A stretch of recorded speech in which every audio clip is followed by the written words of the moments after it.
এই জায়গায় এনার একটি ভাঙা ঘর ছিল। ঝড়ে উড়ে যাওয়ার পরে ঘরের মধ্যে কোনো আশ্রয় পেত না, একটা তিরপল বা পলিথিন দিয়ে ঘরে শুয়েছিল। আমরা এসে নিজে দেখেছি। আর আপনার ছিল না, মাঠ দিয়ে দিছি।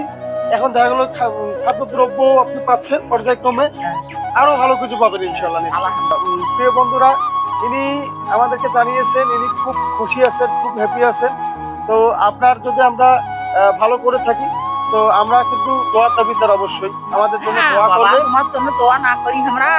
আমরা তোমার ঘরে থাকি, নামাজ পড়ি বাবা, আজ ভাত খাবো, খেয়ে দে কত আল্লাহর নাম স্মরণ করবো বাবা, তোমার জন্য করে আমি দোয়া করবো। আলহামদুলিল্লাহ। আলহামদুলিল্লাহ।